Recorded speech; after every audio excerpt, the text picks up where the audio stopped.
All right, can you all see my screen? In the big box, it says this meeting is being recorded. Hit the got it button.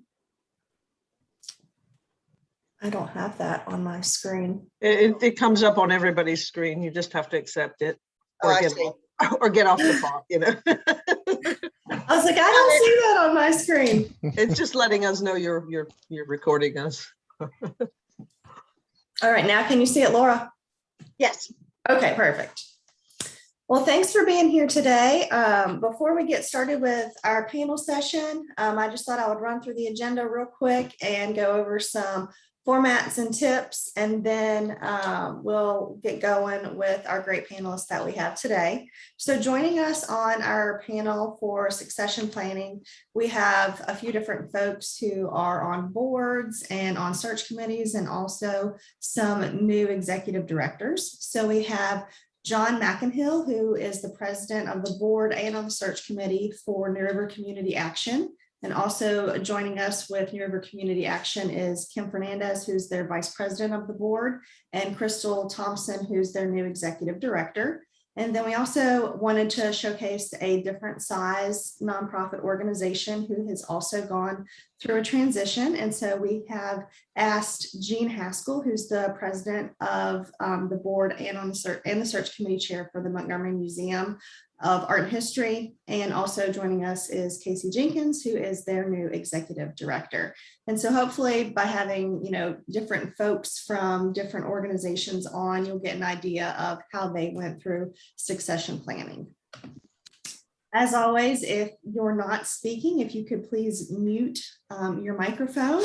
We are going to be recording this. And so if you want to share it later on, it'll be on our website under COVID-19 resources. All of our nonprofit listening sessions are listed on there, and the chat is open. So if you have a question, you can feel free to ask the question there. So I'm going to go ahead and stop sharing now so we can see everyone's face. Okay.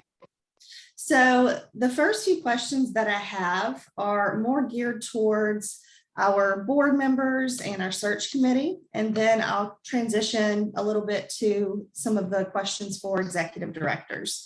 But of course, if you guys have questions for anybody along the way, you can feel free to ask them in the chat. Okay, so the first question that I'm going to ask is just for each organization to just kind of explain briefly what you do, why you were conducting a search, and what you were looking for in a new executive. And John, I'm going to ask you to go first, if you don't mind, please. Good morning, everyone. I just want to, I've got my talking points, so I'm going to be referring to my talking points to keep on track. I've been on the New River Community Action Board. I'll refer to it from here on out as NRCA. I've been on the board. I just wrapped up my 19th year. And just for grounding purposes, we're dealing with, I'm in the middle of a couple different succession efforts. We just recently hired a new CEO, so we went through a months-long process, nationwide search for that. And I'm also planning to step down as board chair after 10 years as board chair. So there's going to be a succession process there. And then in my day job as executive director for the Chamber of Commerce, I'm planning to retire. So I'm dealing with the succession plan as the one being replaced, but I still will be supporting my board. NRCA is one of the largest human services organizations in the New River Valley. We serve the entire New River Valley, and we work with our community's most vulnerable residents. With the help of approximately 1,000 local volunteers and partnership with well over 100 local organizations, we offer a variety of programs and services that address basic needs such as food, shelter, and employment, along with comprehensive early childhood programs that promote school readiness, healthy families, and effective parenting. Our largest program is the Head Start program. That dominates our budget. It has a lion's share of our staffing for the agency. Our programs include the Children's Health Improvement Partnership, homeless and housing programs, homeless prevention, housing counseling, Virginia Cares, services to ex-offenders, emergency assistance and food pantry programs, and volunteer income tax assistance and backpack programs. And we also operate with a number of local partners, a homeless thermal shelter called To Our House that operates in the winter months. So what we were dealing with was we had our past CEO, Terry Smuts, had been executive director for the first 20 years or so before we transitioned her role into CEO. But she had been the leader of NRCA for over 32 years. So needless to say, we had never done a hiring at that level before. So, and just to ground it, and then Ashley, you can tell me what else you need me to talk about. We were hiring in the middle of a pandemic. We are a Freedom of Information Act organization because of the our budget is dominated by federal and state funding. We are required to follow the FOIA guidelines. And we also have federal funders. We have a variety of federal funding sources, HUD, HHS, IRS, DOL, USDA. And when you get federal money, they tend to monitor a lot more of what you do. For example, Head Start requires that you get their approval before you can hire a CEO or a Head Start director or a CFO or COO. So, and then our search was nationwide. So that I'm just grounding it. That what you need, Ashley? Okay. Yes, thank you. And Kim, I don't know if there's anything you want to add to that, or if you think John covered all the bases for your organization. John is great at covering everything. He's got the bases. The only thing that I was on the selection committee, the board put forward a selection committee and voted us in, and we just ran with it. And we went through, I think, 112 applicants all done and said by the end of the day. And some of the days were like 13-hour days from the first interview to the last, and all of our meetings in between to discuss what the next steps were and everything. Because we were, like he said, we had never done it. So we were making it up as we went, and sometimes learned from what we did and redirected the ship. But we got the CEO we were meant to have, and the patience and not settling and staying persistent to get the right one paid off. And we got the one that we were meant to have. Awesome. Thank you. And Jean, if you could just share a little bit about Montgomery Museum and what you guys are and why you were conducting your search and what you were looking for in an executive. Sure. And I'll make just one correction. I'm actually the vice president of the board, not the president, but Ernie Wade is our president still right now. At the Montgomery Museum of Art and History, we do what our name implies. We present art and we preserve history. We do art exhibitions and history exhibitions. We've got a research library, and people come and do genealogical and other kinds of research about Montgomery County. And we look at Montgomery County, of course, all the way back to its earliest definitions. And at that time, in the early days, in the 1700s, and shortly thereafter, Montgomery County covered a lot of Southwest Virginia and some of Southern West Virginia. So we think then that that's the service area that we have. So that means like all of the New River Valley and a lot of Southwest Virginia. We also do educational programs. We put together educational kits that go out to the schools with artifacts and teacher resources. And Becky Novi, who's on our staff, recently developed a board game about the history of Montgomery County for school kids. We're hoping when we move into our new space, which we hope to do before too long, that we will be able to have a lot of school kids come there instead of us having to take everything out to the schools. Right now, we just don't have the space, but we will have, and we'll start to do even more of that kind of work. Many of you know too, we've been working, I see Chris Sanchez is on, that we've been working on a joint project with Christiansburg Institute to develop some storyboards to put in downtown Christiansburg, talking about the history of African Americans in our county, in our community. So we have a lot of wide-ranging programs. We're lucky that we had Sue Farrar was at the helm as the executive director for 12 years.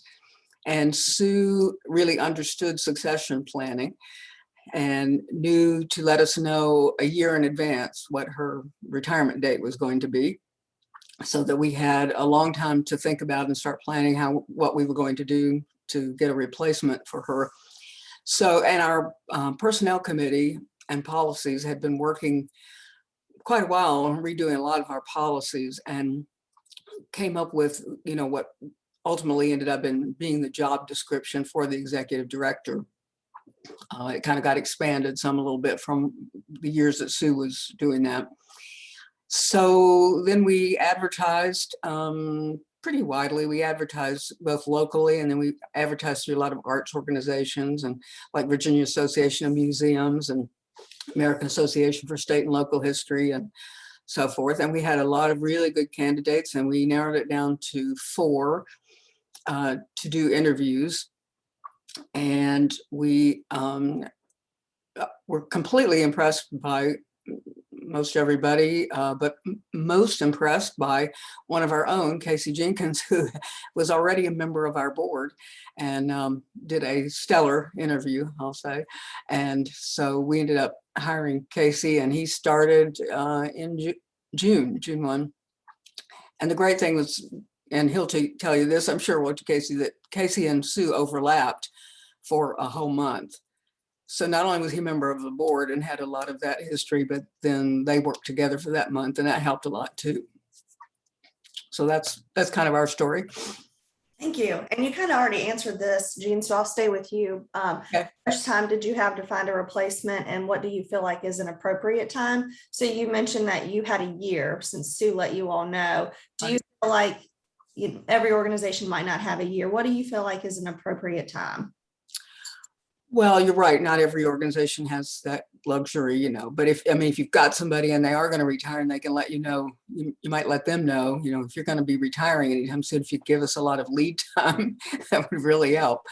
You can do it on a shorter turnaround if you really had to, but I think for most organizations, if you could have at least several months, 6 months, maybe, at least, because you really got to think about what is it that you really want. Do you really need to change your thinking about the job description? Decide where you're going to, place the ad for the job. And then you've got to think about, well, what process are you going to use? Same thing, we had a selection committee, and you got to think through all that. So give yourself enough time at least to do that. Thank you. And John, do you want to answer that question as well, of how much time you guys had? I think you did answer that, but how much time you feel like would be an appropriate amount of time if someone had a magic ball and could make that decision? I want to first qualify, we do have an emergency succession plan in place so that it identifies who steps into the top leadership role if there's a sudden absence of the CEO. And fortunately, we didn't have to use it. But I just an aside, our Terry Smuts broke her ankle 6 weeks before her retirement date. She never set foot back in her office again because she couldn't get in. So, but we were used to operating by Zoom, so we made it work. But it was, I don't even know if our Crystal had met Terry yet in person.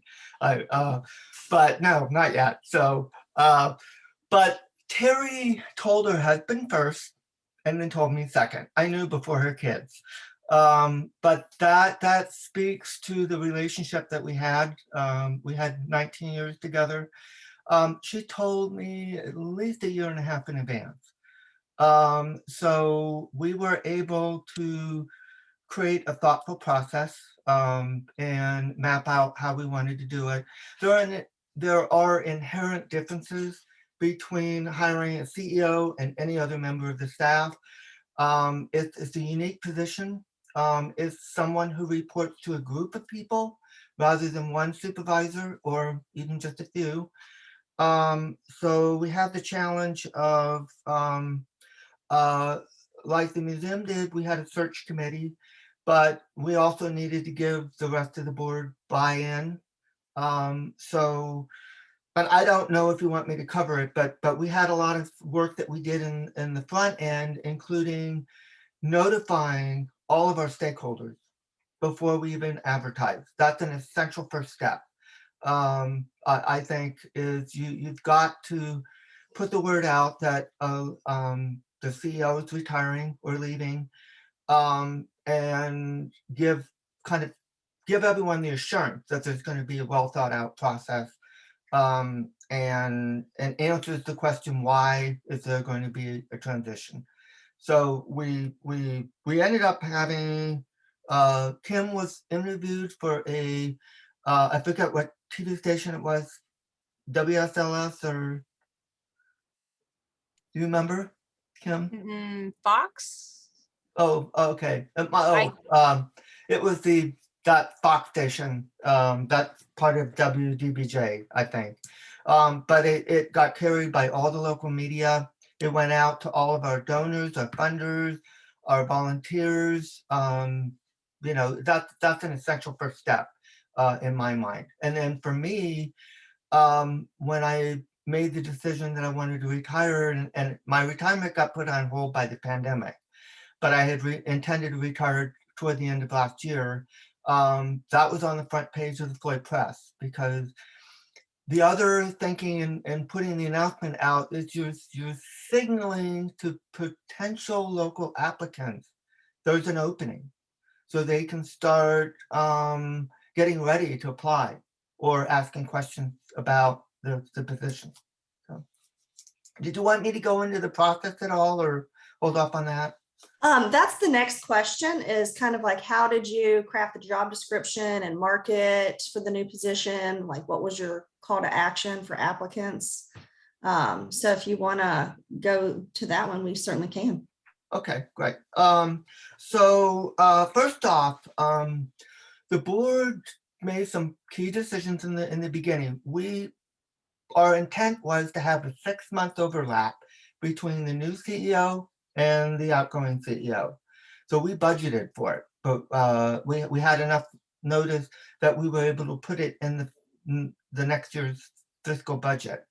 And the reason for that is NRC is a highly complex organization with a lot of federal funding, therefore a lot of compliance hoops that you have to jump through. It's like childcare and medical care. It's highly regulated in many aspects of what we do. So that was the first step. We also brought in the Terry to help us. So the first thing that we did was we selected it. We determined who the selection committee would be, and we decided that would be the executive committee. The executive committee is the committee that does the annual CEO evaluation, and that's the committee that works closely with the CEO and does a lot of the heavy lifting that the other committees don't do as much of. We created a vision statement. We worked with Terry on crafting what we wanted. What was our vision for the next CEO? And then another step I think is important to note, when you know you're going to have transition, you start picking, oh, this can wait. We put our strategic plan on hold during the pandemic because our strategic plan at that point was getting through the pandemic, pivoting, and trying to provide the services during the pandemic in creative ways. I mean, at one point we had our entire workforce at home. And think about taking a finance staff and moving it to a home environment. That was a humongous effort. So we also we made a commitment to the full board that we would engage them, and we had a loosely defined concept of a meet and greet, because there's several funding requirements that mandate that our board of directors formally approve the hiring process. We used Indeed, and I want to maybe just there were a couple things that we learned along the way. There were standard practice for us, but they really helped us. Indeed can be great, but it also can be a curse in many ways if you don't use it appropriately. We had screening questions that we incorporated. For example, must have a master's, must have X number of years of supervisory experience, budget experience, must be willing to relocate. And so we had a lot of applicants screened out automatically. We even had an applicant from the West Coast that didn't want to relocate. And we're like, but we didn't have to look at the application. It was screened out. Indeed has that one-click apply function. So a lot of people don't put a lot of thought. If they say, oh, that looks interesting, click, they've applied. But that's where the cover letters came in. If they didn't have a cover letter that indicated that they looked at the position and considered whether or not it was a good fit, we pretty much moved on.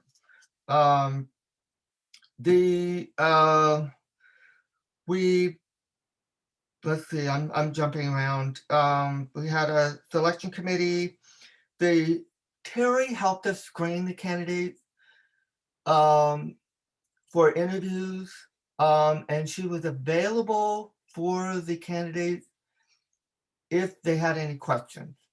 But that was pretty much to the extent of her involvement. We didn't have her participate in the interview or anything after the interview. We, as Kim mentioned, we had 112 applicants, 116, I think it was.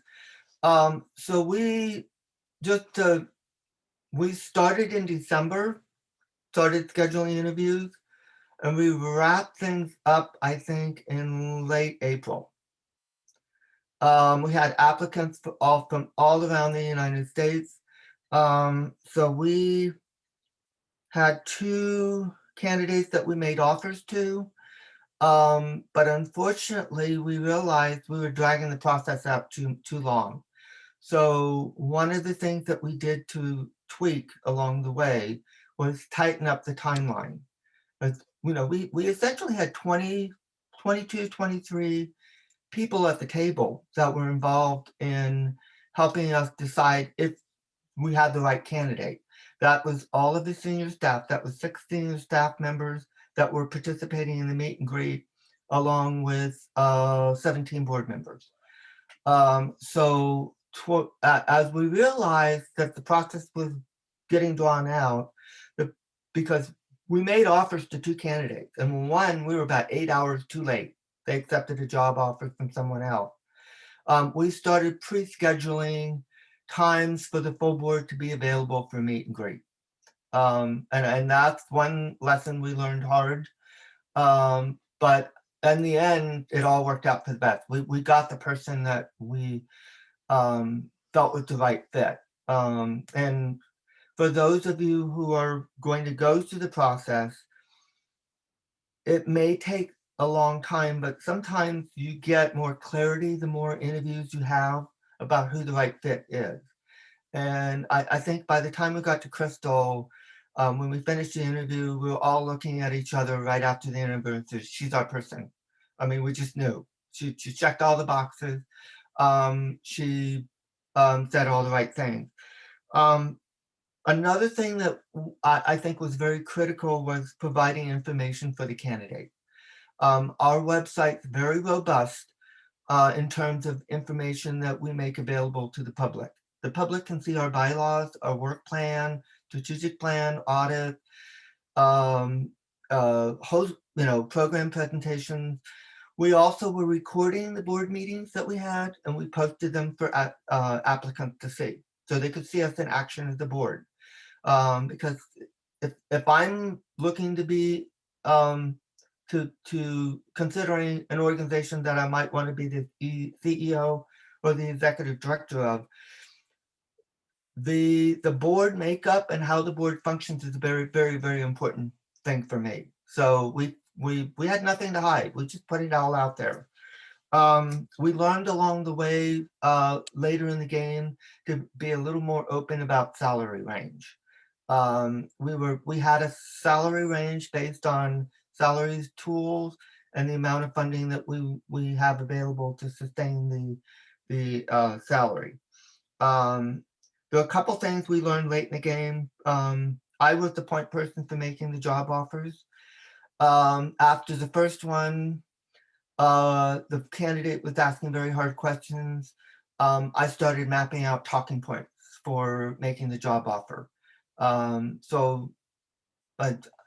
I want to say the longer you go through the process, it's okay to make tweaks along the way.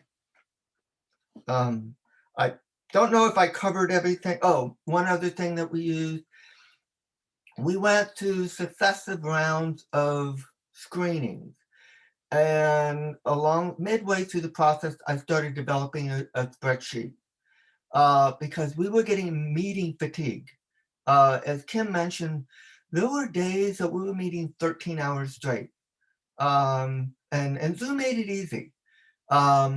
It was a blessing and a curse, but Zoom worked for us well in many ways, certainly with somebody from outside the area, but it cut down on the amount of travel we had to do because we're coming from all around the New River Valley. And I would venture to say that, that might be something you all might want to consider.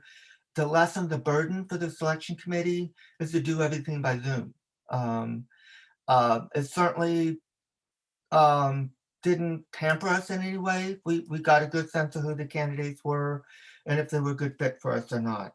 But the screening tool allowed us to review. We were all able to log in to a HR system called Paylocity, where the applicant's information was.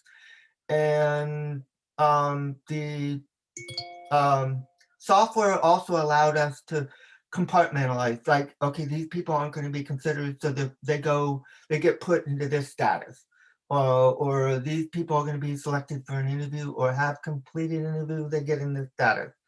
But we were all able to log in, look at the same information as everyone else on the selection committee, and provide our ranking. So what we did was we had yes, no, maybes, and then the yeses, we ranked them.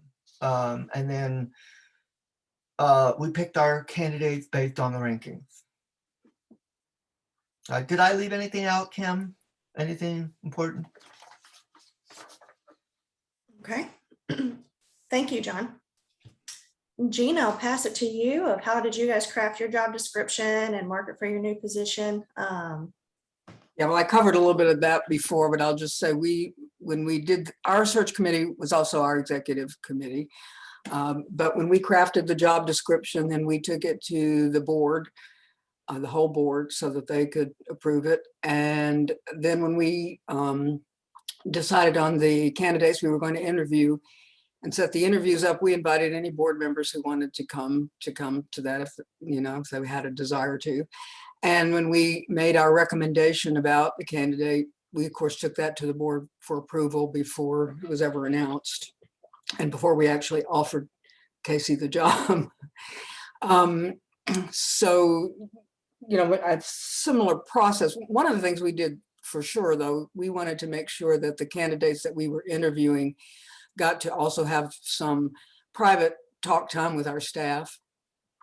so that the staff then could make their recommendations about this person too, because after all, they have to work day to day with the person. So that was an important part of it, and I would highly certainly recommend that you make your staff either part of the interview process or you make them available for that. So that's kind of what we did. Thank you. And I'm going to skip around a little bit because we've kind of answered some of these other questions that I had already. And John, you talked about this one a little bit too, but Jane, to the best extent possible, how does the board consider questions around compensation? Well, when we were actually crafting our job description, the executive committee, we were the executive committee, so we had to deal with this anyway too, about the budget, you know. So we looked carefully at our budget and tried to decide, we felt like we needed to probably increase the compensation if we possibly could, because we were going to start to ask the executive director to take on a bit more responsibility even than Sue had, and Sue had a lot. So we worked hard and moved some things around in our budget and so forth to up the compensation level to something that we thought was fairly comparable to the executive director position for organizations of our size and, you know, our ability to pay. So that's what we did. And the board approved that, and so that's how it happened. I know that's a question that I know Jess gets a lot here at the Community Foundation, is around, you know, what's a fair wage and how do you determine compensation? So not asking you to go into numbers or anything, but just, you know, how do you determine that number? So John, if you want to, I know you mentioned that when you guys were marketing for the position, you were more open about what that compensation was, but how did you guys have that conversation? Well, there's a couple things. We do a salary survey every 3 years. So we're constantly keeping things, we're looking at what's appropriate for the area.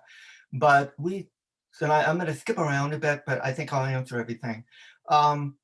We had candidates that would come with numbers, salary expectations way above what we were willing to pay and what was the predetermined salary range. But that was because they would look at NRBCS, New River Valley Community Services, who has 800 employees and a humongous budget. Of course, that's going to be way higher than us. We had a discussion about how high we were willing to go, but there were other factors. You know, we had to keep in mind the potential disparity between the CEO and the next person. And the next person down was our COO, and we couldn't have too high of a spread there because then we start causing morale issues, and you certainly don't want to lose your second most important person in the organization because they're upset that they're, you know, being paid a lot less. But also it just goes to what we could afford. So what I did was I mapped out talking points for why the salary was the way it was. So I would address what I thought might be some thought that they had or any potential research that showed that, you know, they think they should be deserving that. And we had candidates coming from California. So one of my talking points was the salary is appropriate for this area. We're not paying California wages, you know. So, and this was a nationwide search. So we had, you know, we even had 2 candidates from Alaska, and at least one from Hawaii. So there were high income areas, high cost of living areas that candidates were coming from. And they were looking at, I think, Glassdoor and a couple other salary, I don't know what you call them, but, you know, they provide salary ranges.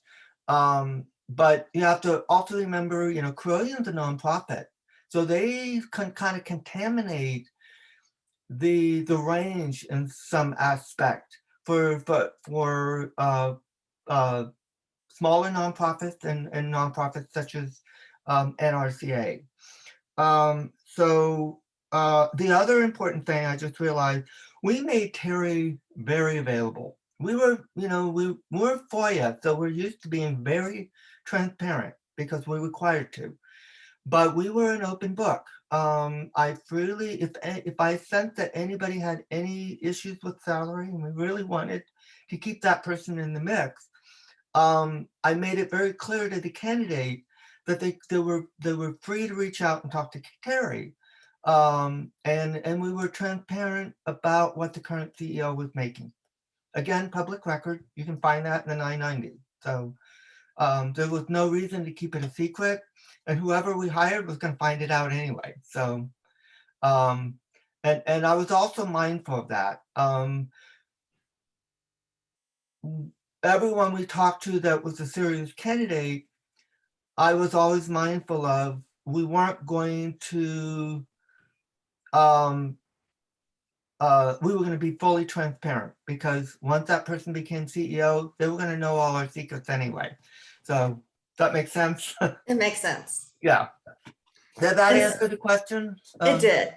Okay. And so now I'm going to ask Crystal and Casey some questions. So thank you. And Kim, unless you have anything you wanted to add before I jump to them real quick. I don't think so. The only thing that John keeps talking about, everything that's available online. If you go in and dig into our board meetings and everything, we were very mindful of how much the candidate dug. If we're going to have a CEO, it's somebody who's going to want to know that ahead of time. And if they didn't take time to even watch a board meeting, then in my heart, they weren't a serious contender, because that's somebody that is going to need to know all that information. So if they hadn't watched a board meeting, and I mean, there was one that, I mean, she dug, and we found out that we made a comment about something that we had done in closed session, and she caught it and brought it up to us. And we were like, wow, she did her homework. So, I mean, they give you clues about how much time and effort they put into preparing themselves for how they presented themselves to us. So that was something that we were mindful of. I want to piggyback on what Kim said. Crystal grabbed my heart when she said, she asked questions about coordinated intake, and she also saw that our longtime clerk to the board was leaving. Just little comments like that. She's like, oh, she's our person, because she understood things that she noticed that we had on the website. That was like, wow, the person gets us. Yes. So yeah, I can't underscore how important it is to really provide as much information about the organization, how we operate. It was really a godsend that we were in the middle of a pandemic and recording our board meetings, because that became a tool, a recruiting tool, to show we are a well-functioning board. You can see us in action. Yep. Awesome. Thank you. Well, the first question that I have, I'll ask you, Casey, is what did you find helpful as you transitioned into your new role, having that overlap?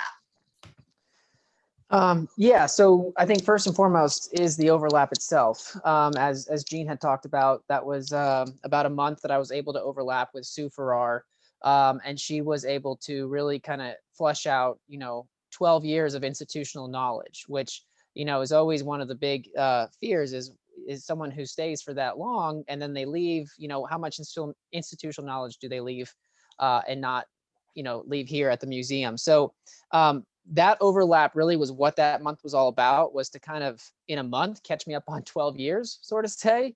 But again, that's 1 month that I was able to have with her in particular. So I recognize I was in a bit of a unique position in that in a few different capacities, board and volunteer, I was very familiar with the organization prior to the interview. I was very familiar with the executive committee and the search committee. So that certainly gave me a lot of confidence as well. But I think, the real thing, and I'll be brief with this, the real piece that really helped with my transition was the first on the personnel search committee level, but then really by the whole board, was, they had a lot of confidence in me to get the job done. And there's a real strong balance there of, how much they're inserting themselves versus how much latitude and flexibility they're giving me. And that was very clear to me, very early on, within a week in the role. It was a really good balance that was struck very early.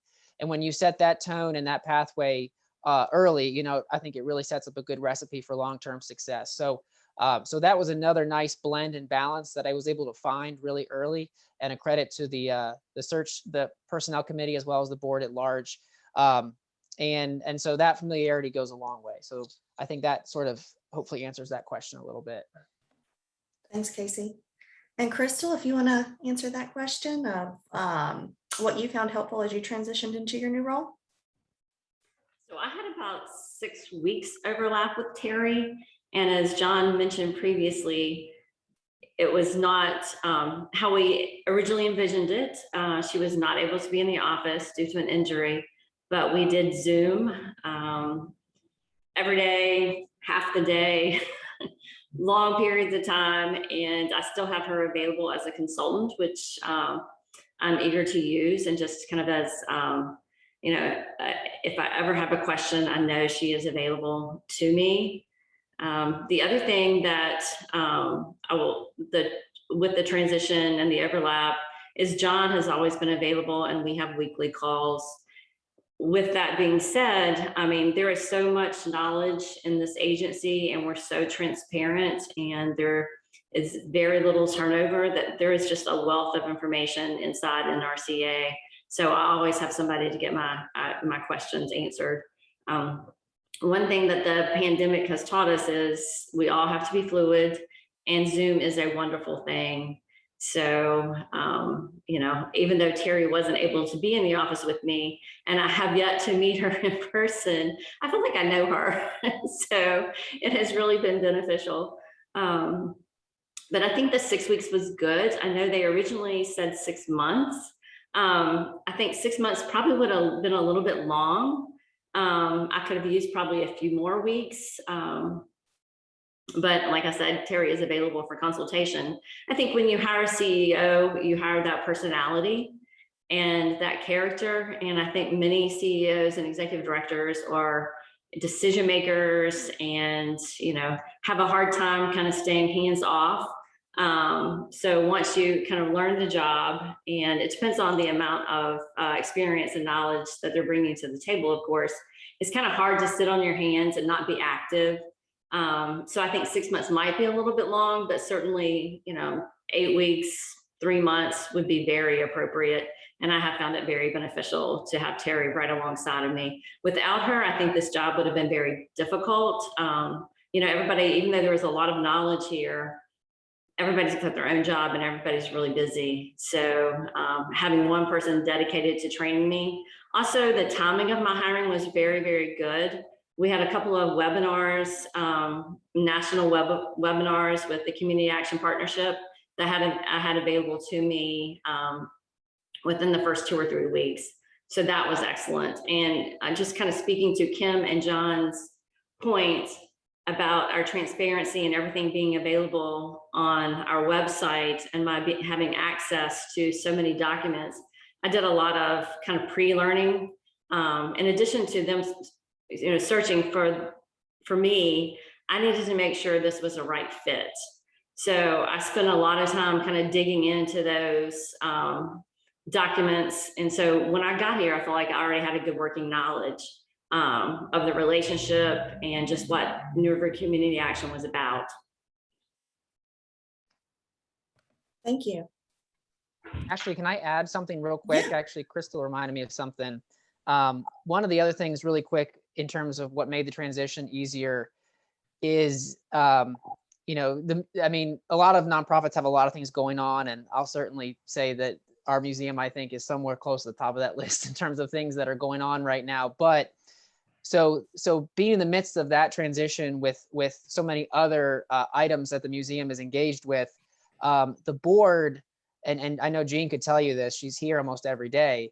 The board, I never felt alone. you know, especially in that first month. And it was something where, you know, I almost felt like they were fellow employees at that point, because, you know, they were so involved, and their level of care for the organization gave me a lot of confidence that, you know, I could go to them for any questions or anything, particularly in the beginning. So the level of involvement, engagement from the board at large also makes a transition like that very, very easy when you can see the passion and care that they exude, in our case, on a daily basis. That's helpful. And my next question to you, Casey, I'll start with you again. And I think you guys are going to have really different answers to this question. Is what did you find beneficial about the interview process? I know you mentioned that you were already on the board, you're more familiar. So that's why I think your answer is going to be a lot different than Crystal's. Right. Yeah. So I sort of obviously didn't know all the questions, but that were going to be asked, but had a good idea of what the board was looking for. And I think, you know, the personnel search committee, the questions that were asked related a lot to visioning and strategic plan going forward, which, you know, that was a real good opportunity for me to really, you know, put my vision out there, in a way, as far as with the direction that I saw the museum going, with the strong foundation that Sue has left for the museum. So, you know, in that respect, I found it really beneficial for, you know, to ask questions like that, outside of just the research of what you know about the museum, because that wasn't quite as applicable to me. So in my case, it was more about the visioning, and the, you know, so I found that very beneficial. It was also just very conversational, and, you know, that's a testament to the people on the personnel search committee. But it was very conversational, and the ability to meet with staff as well, as Jean had said. You know, while I knew the staff as well in advance, that was also something that, you know, I think if you come in cold, it's a great opportunity to get to not just know, you know, who you're going to be reporting to, but also just who you're working with. So that was a very unique opportunity, and I've never actually had that experience before, to sit down sort of as sub interviews with staff, you know, where they wanted to gauge their comfort level with me as well. So all of that, you know, again, predicated that I was familiar with all of it, but nonetheless, just on a principle moving forward, those were pieces about the interview process that I found very beneficial. Thank you. And Crystal? For me, it's about relationship and fit, and just having those conversations and dialogue. For me, my plan is to be here until I retire, you know, so I've got a little while, but not a long period of time. And when you think about how many hours you spend at work, are these people that you want to spend the next 15 years with, on a daily basis? And I'm talking about staff and board members, because you spend more time with your work colleagues than you do at home in many cases. So are these going to be people that you want to spend the next 15 years with, or, you know, 60 hours a week with, meet every month with? And do you have the same goals, vision in mind? And, you know, is this a culture that you want to be a part of and continue on? So for me, it was just really important that I have a sense that this was just a good place for me.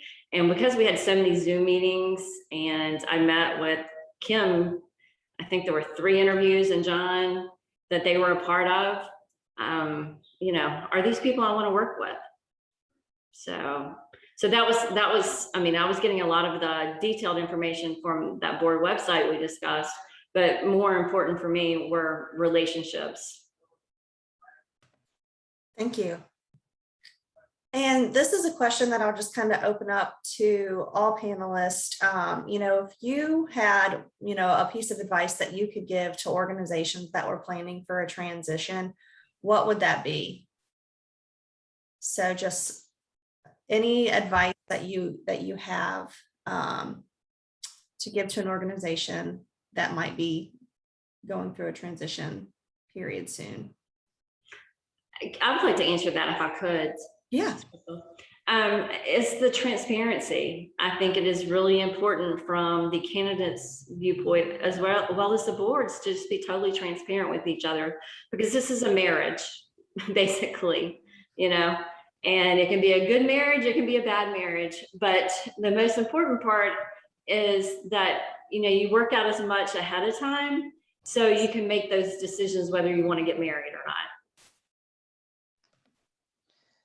I'll just add to that too. I think, you know, in that process, before you look at interviews, it's looking at what's working and what's not, you know, at that level. And so, you know, you're very strategic about what you're going to be asking of a candidate based on what the existing needs are, you know, and what the next steps for the organization are. So just looking and identifying what's working and what's not, I think is huge.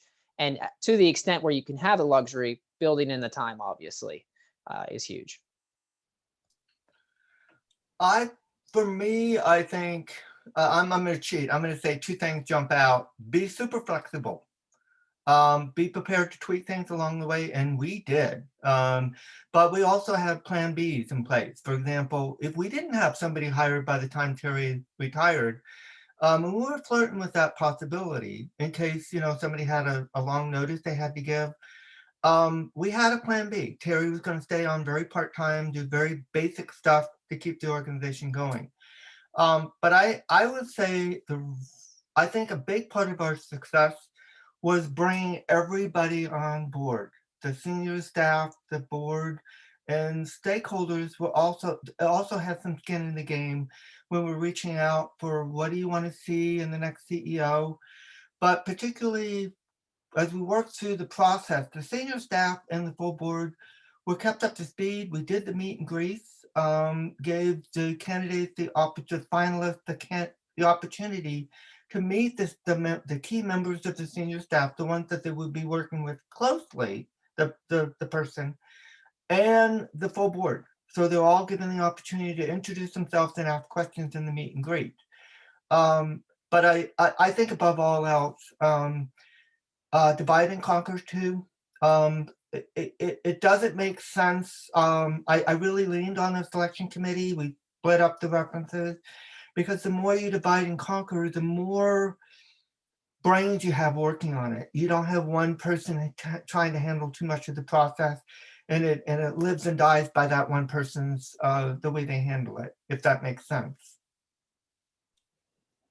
I'll just add that if you're an organization like we are, we say we're a museum that's growing with our community. And if you're in a growth spurt like we are, what you want to do is decide where is it that you think you're headed, where you want to be, what you want to try to do. And then you got to find the right person that you think can take you there. So being very clear about that from the board point of view and staff, I think is a good idea.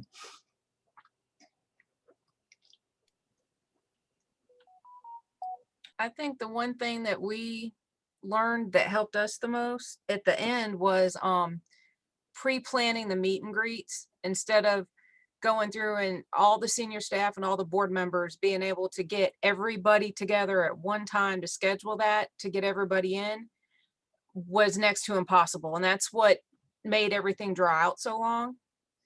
We made sure we had a quorum. We made sure we had over half of everybody. And then we recorded the meet and greet and we posted it in a secure link so that anybody that wasn't there had the opportunity to log in within a certain time frame so that they could weigh in with their opinion for the final board vote. That way we weren't dragging everything out, trying to get everybody together at the same time. There was still an option to record it and have them view it so that they had made an informed choice when we voted.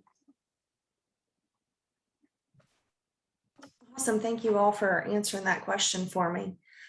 We just have like 4 minutes left, so I didn't know if anybody had any lasting questions or comments.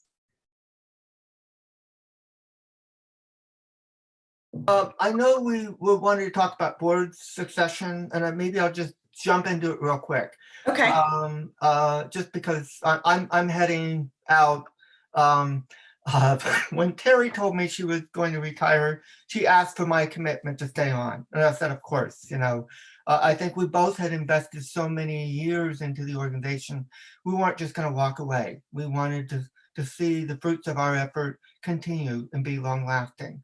So protect our investments, so to speak, in time and energy. So I've worn in many different hats, many different organizations in NRB over the years. I've chaired board chair for 4 organizations. So the one thing that I've noticed consistently is to be very clear about expectations for successorship. The worst thing you can do is have a vice chair that's just a one body. I've gone through at the chamber level. We've been very intentional at NRCA. And so when Terry said she was going to retire, then I also told the board that I was committing to stay on at least 2 more years, 1 year to get through the hiring process, and then 1 additional year, but that I was planning to step down. So again, advance notice, very critical, but also identifying successors on the board level and getting a head start on who the next person is going to be. And Kim Fernandez is stepping into the role of vice chair with the full understanding that she is going to be working with me over the next year and with Crystal to learn the job so that we have the opportunity to set her up to be successful. The other thing I want to be clear on is I, as board chair over the past 10 years, have been very intentional about grooming future leaders on our board. So I routinely rotate committee assignments to give every board member an opportunity to step into a leadership role. And every time I do the board committee assignments, I tell people, it's not about whether you were good or not, it's about giving everyone on the board an equal opportunity to showcase their ability to be a leader and find out if it's a good fit for them. So I'm just hitting the high notes here because we're running out of time. So. No, I appreciate you bringing that up. Thank you. Jess, anything you want to add? Casey? I'm sorry. I was just going to say, sort of kind of thinking from a couple of years ago when I was on the board, just to identify where the gaps are and then where you can find that talent, at the board level and where that leadership comes from based on specific expertise that individuals may have. So, and I think one thing that I'm reminded of too, at a museum level where we have a lot of volunteers and members, is actually much of that talent is right here already on the doorstep. So make sure that, you check there on your membership level or your volunteer level, those that are already engaged in some capacity, and see if they can take the next steps on committees or boards as well. I think that goes a long way. So, and part of that also, Jean and I have talked about having, one-on-one conversations with board members. And what that does is gets a pulse of their engagement, but it also identifies what gaps are left where you can go after that remaining talent that you might, whatever that specific expertise that the board may want to have or leadership that the board may want to have. And so there's that piece. And then it's making sure, knowing that who's in your own backyard, sort of say, where you can reach out to first. And then, of course, going beyond that as needed. Thank you. Oops. I want to echo what Casey said. Like Casey, I came right off the chamber board into the chamber executive director role. So thank you, Casey, for bringing that up. That's an excellent point. And some folks were looking at me as a potential successor to Terry, but I was like, no, I'm trying to retire, not take on another. But we had those conversations. Good point, Casey. Well, I think this has been beneficial. And I think that a lot of folks, as they are starting the succession planning process, are going to look back on this recording and get a lot of great tips as well. So I appreciate you all being here early on your Thursday morning to share information with us. We will, like I said, be posting this link on our website with all of our nonprofit listening sessions. And we will be back same time next month. So we hope that you will join us then. So thanks, everyone. Thank you so much. Bye, thanks. Bye.